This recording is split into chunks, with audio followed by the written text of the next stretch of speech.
glad to have you with us on Assets Television News. I am Eugenia Solomon.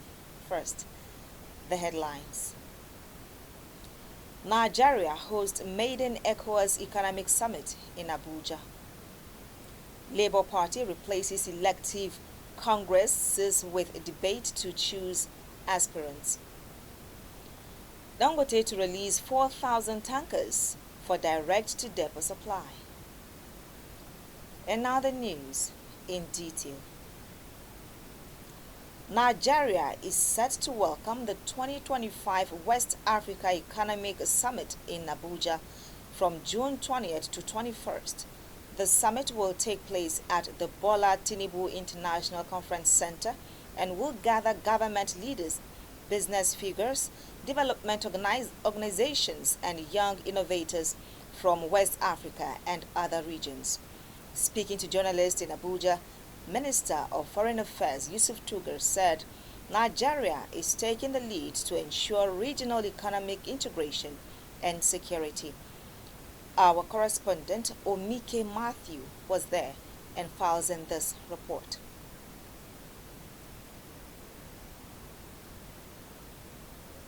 The Labour Party FCT chapter has held its final debate and a town hall meeting ahead of the 2026 chairmanship election to elect a suitable candidate for the chairmanship position in AMAC. The report.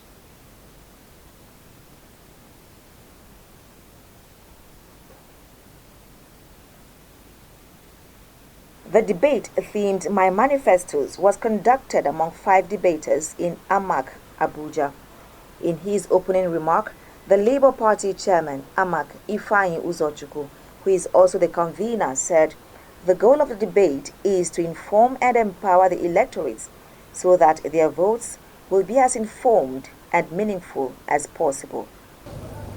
Our goal today is simple: to inform and empower you, your electorate, so that your vote is as informed and meaningful as possible.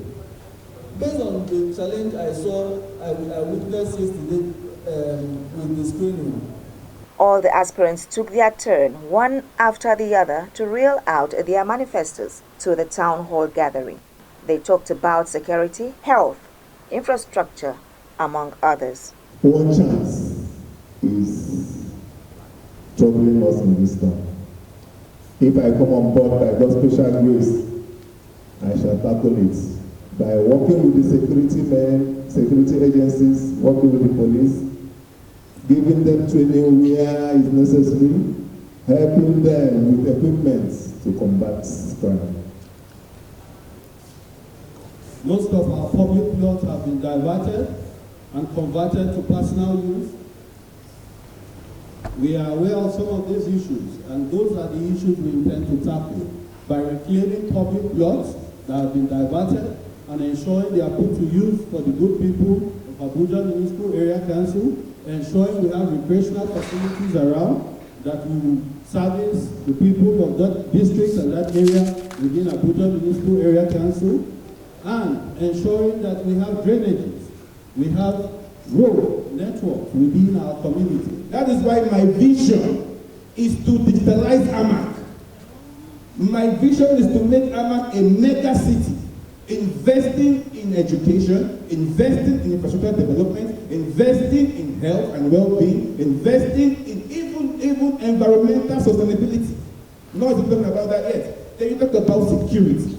These are things I want to do. I await your questions when we meet. I build Otako markets. At 29 years, I built Otako markets and I mapped out a layout for Otako residents. I also assisted me and Ikechi Anika. We built day markets.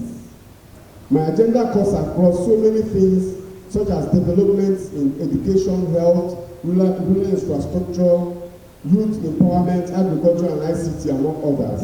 In the meantime, the member House of Representatives, Amabuari Federal Constituency, FCT, Joshua Obika, tasked officials of the Labour Party AMAC chapter to get more people involved in the party ahead of future elections.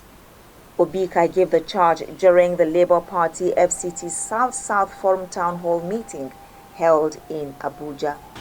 South can do better.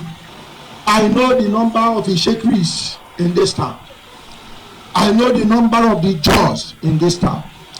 I know the number of Urobo. I know the number of the Egbos. I know the number of Anyoma, the Igbo speaking this thing in the South. I know the number of the Perez.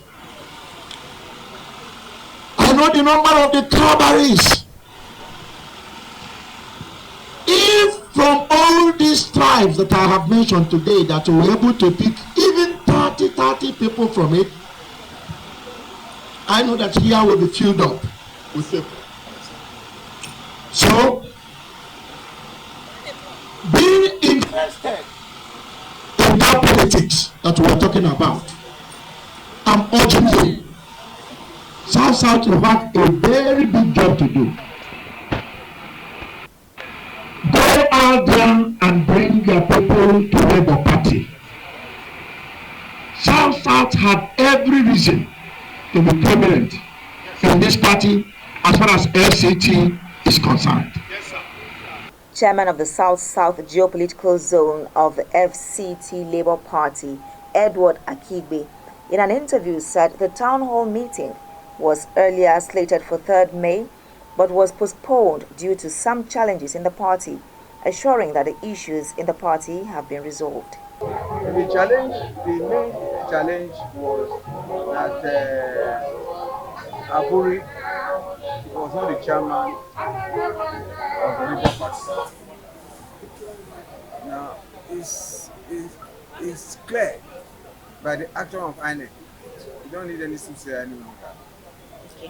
According to the chairman of the occasion, Dr. Peter Piper, the South-South is the powerhouse that keeps the economy growing. We are the goose that lays the golden eggs. Therefore, we know we carry last.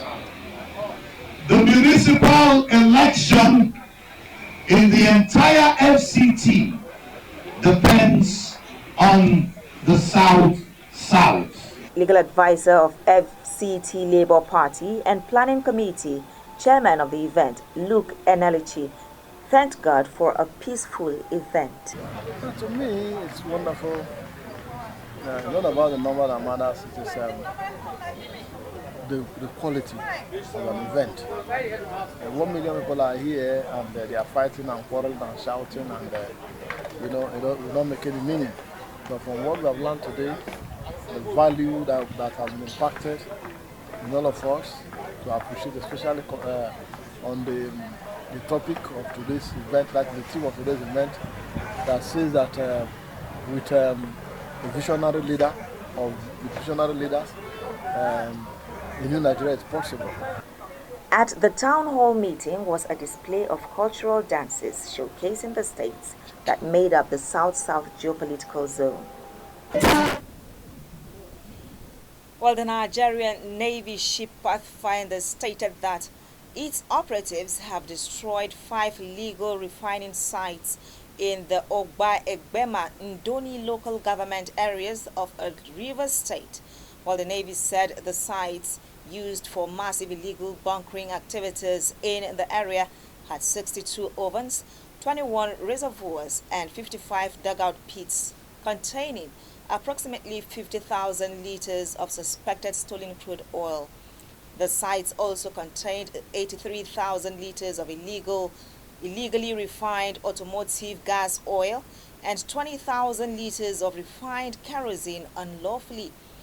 The commander of Nigerian Navy Ship Pathfinder, Commodore Kajetan Anyaku, disclosed this in a statement he signed and sent to the media.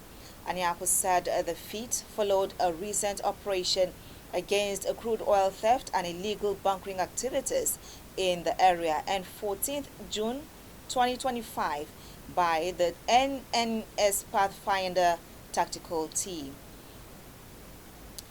The federal government has indicated that concerns over ground rent obligations involving several foreign embassies in the Federal Capital Territory will be addressed through established diplomatic processes.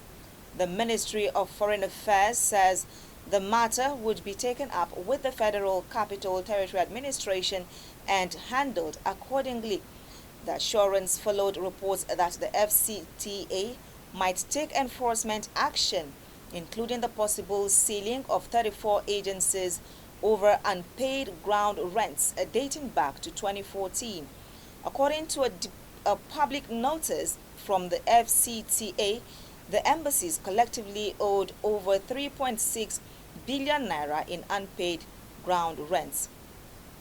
The FCT Minister Nyesam Wike had previously ordered enforcement on nearly 4,800 properties, citing prolonged non-payment, but President Bola Tinubu later intervened, granting a 2-week grace period for the affected individuals and organizations to settle their debts. Asset Television News will continue shortly after the breather. Stay with us.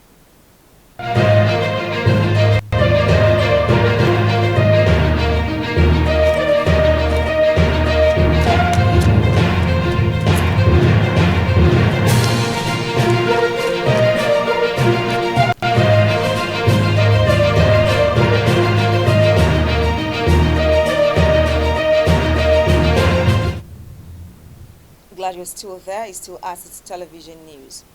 Now, the Central Bank of Nigeria, CBN, has debunked a news report in circulation suggesting that the bank has extended the deadline for the recapitalization of Bureau de Change BDC's operators to December 31st, 2025.